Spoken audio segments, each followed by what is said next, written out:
কি তুলে এনেছো এটা? গিমা শাক তুলে নিয়ে এলাম। ওয়াও, বেশ ছ্যানছ্যানে বন্ধুরা, দেখুন একদম ফ্রেশ গিমা শাকগুলো দেখুন বন্ধুরা।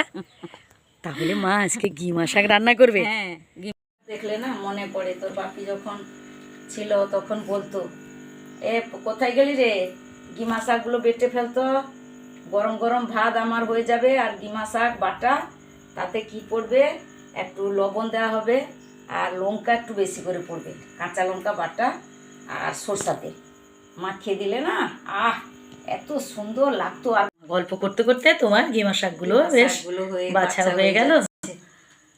এইভাবে ছাড়িয়ে নিতে হবে নাকি পাতাগুলো? এইভাবে বেছে নিতে হবে। হ্যাঁ, নিচের যে অংশটা একটু গিমা বানানো হয়ে গেল। এরপর আলুগুলো এইভাবে সরু সরু করে কেটে নিচ্ছি, এই যে দেখতে পাচ্ছেন, এইভাবে কেটে নিই। গিমা শাক এবং আলু ভালো করে কেটে নিয়ে আমি ধুয়ে নিয়ে চলে এসেছি।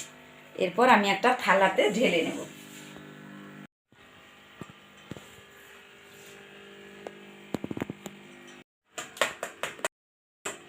এরপর দিয়ে দেবো সরিষা বাটা,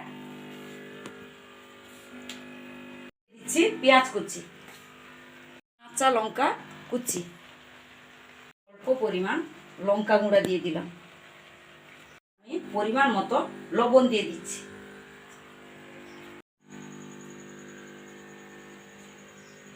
এরপর আমি জিরা গুঁড়া দিয়ে দিলাম, এবারে সরিষার তেল দিয়ে দিচ্ছি। এরপর অল্প পরিমাণ জল দিয়ে মাখাবো।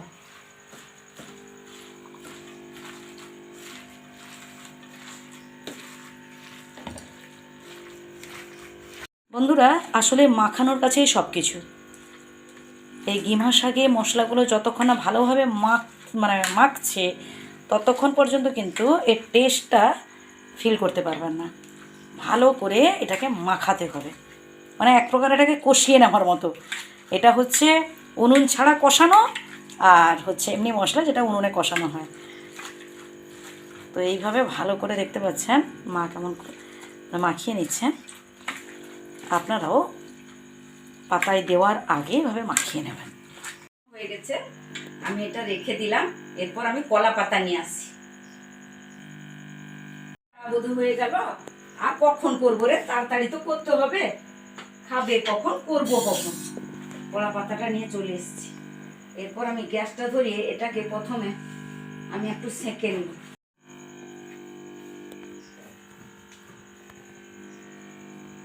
কলা পাতাটাকে এইভাবে সেঁকে নিলে কলা পাতাটা মুড়ার সময় আর ফাটবে না, সেই জন্য একটু সেঁকে নিলে ভালো হয়, নরম হয়ে যাবে, দিলে আর ফাটবে না।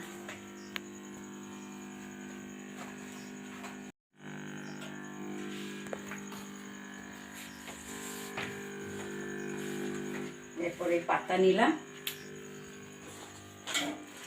হাঁড়িটা বসিয়ে দিই।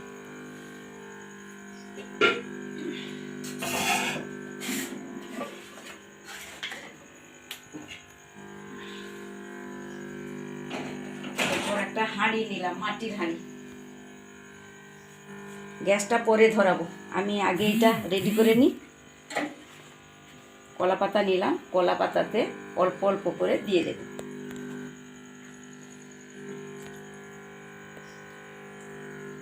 এইভাবে নিয়ে নিয়েছি, এইভাবে নিলাম, আবার এ পাশে নিলাম, আবার এটা মুড়ে দিলাম, আবার এই অংশটাকে আবার এই পাশে নিয়ে নেব, এর ভিতরে প্যাকেটের মতন করে দিলাম। এরপর এটা থাক। এরপর আমি হাঁড়িটা যে নিয়েছি গ্যাসটা ধরাবো।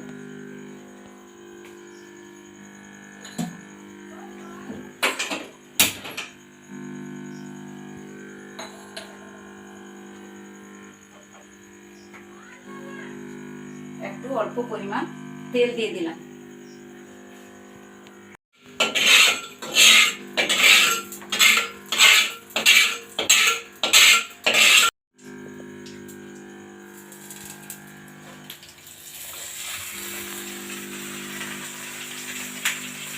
তেল দিয়ে দিয়েছিলাম, তেলটা গরম হয়ে গেছিল। এরপর পাতাটা মুড়ে দিয়ে দিয়েছি। এরপর আমি একটা ঢাকনা দিয়ে দিলাম। এই ঢাকনাটা 10 মিনিটের মতো থাকবে, কিন্তু একদম গ্যাস একবারে কমিয়ে। এরপর আমি ঢাকনাটা খুলে দেখবো এবং একটু উল্টে পাল্টে দেবো।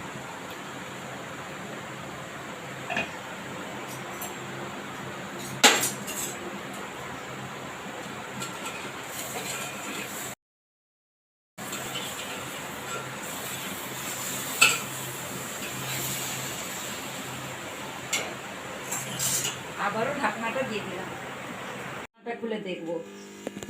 এই যে হয়ে গেছে। হ্যাঁ, সুন্দর হয়ে গেছে। বাহ, এরপর আমি এখন কিন্তু ঢালবো না, এই হাঁড়িতে গ্যাসটা বন্ধ করে আমি কিছুক্ষণের জন্য রেখে দেব, ঠান্ডা হলে আমি ঢালবো। কেন? রসটা ভালো করে টেনে নিবে, এটা পরিষ্কারভাবে হয়ে যাবে, সেই জন্য। এবারে ঠান্ডা হয়ে গেছে, ঢাকনাটা খুলে দেখবো। এই যে সুন্দর দেখুন, কত ব্যাপক সুন্দর হয়েছে। হয়ে গেছে। এরপর আমি হাতে তুলে নেব। বাহ, হয়ে গেল হান্ডি ভর্তা, গিমা শাকের হান্ডি এই ভর্তা। হান্ডি ভর্তা। এবার আমি খুলে দেখব।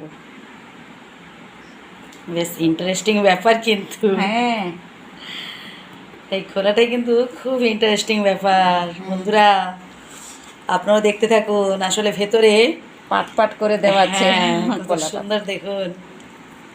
আসল জাদু তো এই ভেতরেই রয়েছে, মজার জিনিসটা তো এই ভেতরেই রয়েছে। মানে যত মা এক একটা ফটি খুলছো না, মনে হচ্ছে আমার জিভে যেন জল এসে যাচ্ছে। সত্যি বলছি, এত সুন্দর একটা এই যে সেন্টও বেরোচ্ছে। একটা ফুটি গেল, এরপর আবার এই পাশে আছে। এটা হচ্ছে মেন পার্ট। হ্যাঁ, এইটা মেন পার্ট। এরপর আমি খুলে দেখব।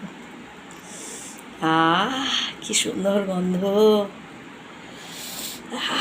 দারুণ দারুণ হয়েছে বন্ধুরা, দেখুন আপনারাই দেখে বলুন। ব্যাপক হয়েছে, ব্যাপক হয়েছে। দেখুন কত সুন্দর ফ্রেশ। দেখুন ভর্তা, দারুণ।